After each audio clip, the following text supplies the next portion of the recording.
ሰላም ውድ የዳፍክ ቲዩብ ቤተሰቦች፣ ዛሬ በዚህ ቪዲዮ አስተማሪ የሆነ መንፈሳዊ መልእክት እንመለከታለን።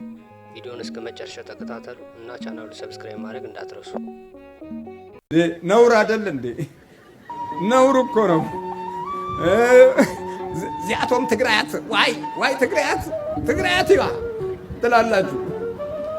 ይህም ስህተት ነው። ይሄ ጊዜ ያመጣው ነው። ጊዜያዊ ሰዎች ያመጡት ነው። እነዚህ ጊዜያዊ ሰዎች ይሞታሉ። የሰው ቋንቋ ነው፣ የሰው ቋንቋ ይጠፋል። የእግዚአብሔር ቋንቋ ነው የማይጠፋው። እንዲህ አይነት አካሄዶች ከደም ጋር የተገነቡ ስለሆነ መናፍስት ይህንን አካሄድ ይወዱታል። ዲያብሎስ ይህን አካሄድ ይወደዋል። እንግዲህ ሞት አይመርጥም፣ አሜን አትመርጥም፣ እግዚአብሔር አይመርጥም። ዋናው የማይመርጠው እያለ እኛ ምርጫ ውስጥ ምን አገባን? ዘር ልዩነት ውስጥ ምን አገባን? ሁሉም ሰው ይበላል፣ ይሞታል፣ በቃ ይሸታል፣ አፈር ውስጥ ይገባል። ዘር ለይተህ ሞትን መች ትለየዋለህ?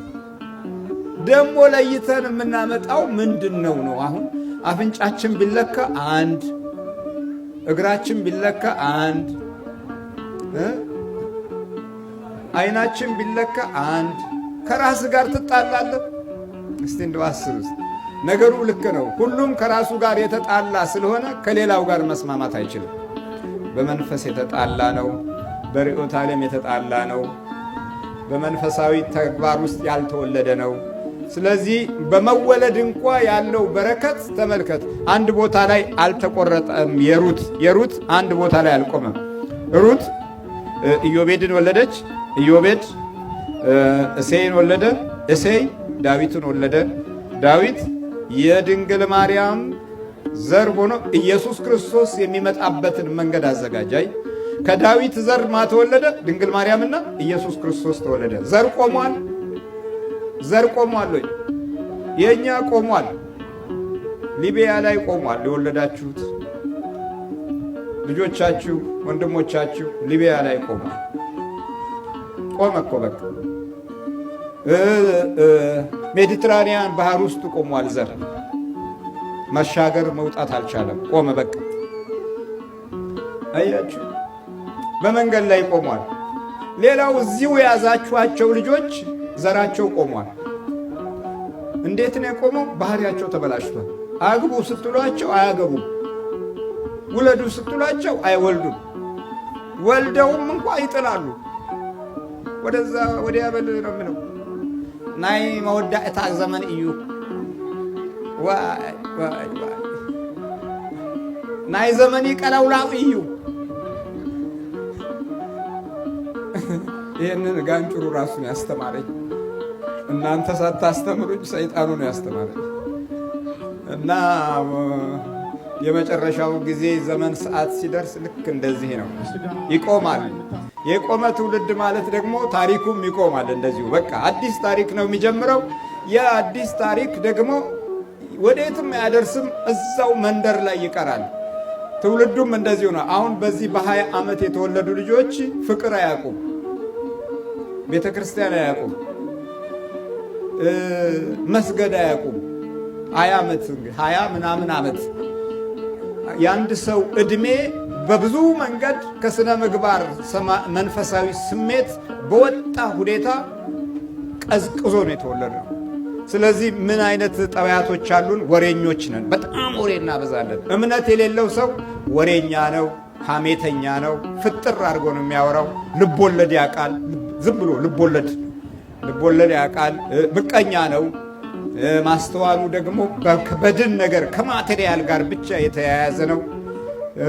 ከዛም በላይ ደግሞ ክፉ መናፍስትን የሚደግፍ ወሬ ያወራል። የመዳንን መንፈስና ጸጋ አያቅም። ይሄ እምነት የሌለው ትውልድ ምልክት ነው፣ መለያው ነው። የቅድስና መንፈስ በሌለበት ሁኔታ ውስጥ ነው የተወለደው። እመቤታችን ቅድስት ድንግል ማርያም መልአኩ ቅዱስ ገብርኤል ትጸንሻለሽ፣ ወንድ ልጅ ትወልጃለሽ፣ ስሙንም ኢየሱስ ትይዋለሽ፣ በይክራ ሽሞ የሹአ ስሙን ኢየሱስ ብለሽ ትጠሪዋለሽ። ኢየሱስ ማለት ምን ማለት ነው? መድኃኒት ብለሽ ትጠሪዋለሽ። መድኃኒት የምትወልድ እናት አለችን። እግዚአብሔር ስሙ የተመሰገነ ይሁን።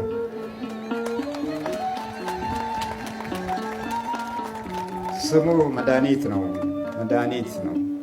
መድኃኒት እግዚአብሔር መድኃኒት አድርጎት እግዚአብሔር መድኃኒት አድርጎ የሰጠን እግዚአብሔር አብ መድኃኒቱን የላከልን እግዚአብሔር ወልድ መድኃኒት ሆኖ የመጣልን እግዚአብሔር መንፈስ ቅዱስ ኃይልና ሞገስ ሆኖ እንድንታነጽ ያደረገን በአብ በወልድ በመንፈስ ቅዱስ ስም ተጠምቀን የምንድንበትን ኃይል ያጎናጸፈን የእግዚአብሔር ፍቅር ነው።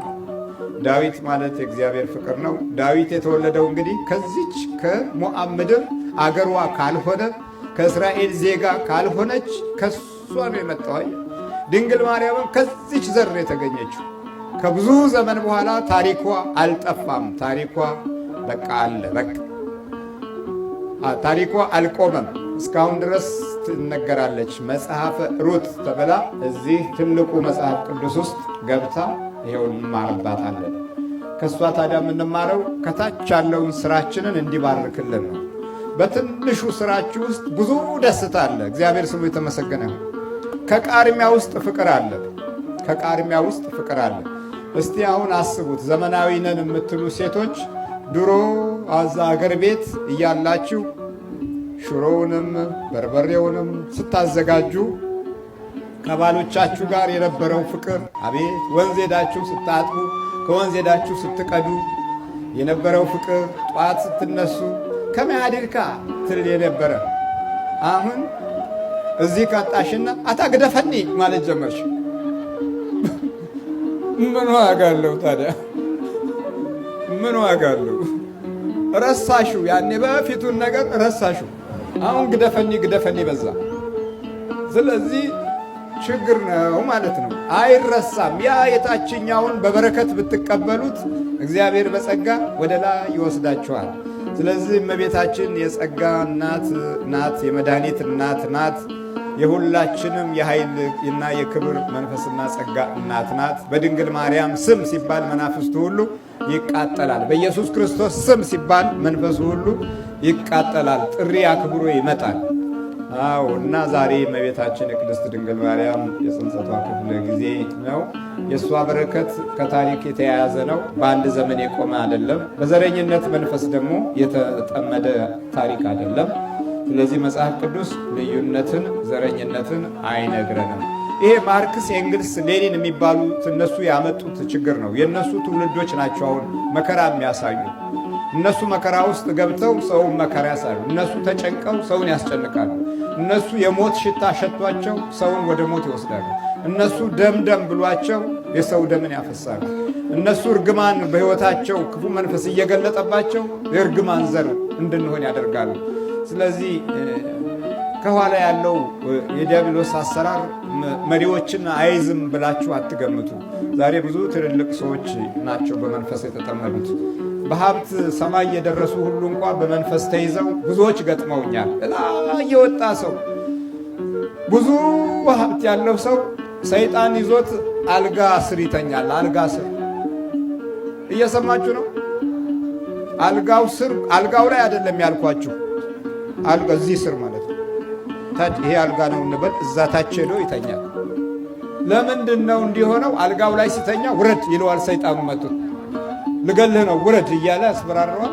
እሺ ብሎ ፈርቶ ትልቁ ሰውዬ ትልቅ መኪና የሚይዘው ትልቅ የሚባለው ውስኪ የሚያወርደው ጮማ የሚቆርጠው የሚስቀው አለ የሚባለው ትልልቁ ሰዎች የሚያከብሩት የሚሰግዱለት ትልቁ ሰውዬ አልጋ ስር ይተኛል። በእግዚአብሔር ትንሽ ነው አያችሁ። በእኛ ትልልቅ የሚመስሉ ነገሮች ሁሉ ትልልቅ ወንጀል አለባቸው፣ ትልልቅ ጥፋት አለባቸው። የዛ ጥፋት ተካፋይ የምንሆነው ደግሞ በመንፈሳቸው ጥላ ውስጥ ስንደነዝዝ ነው። እንደነዝዛለን።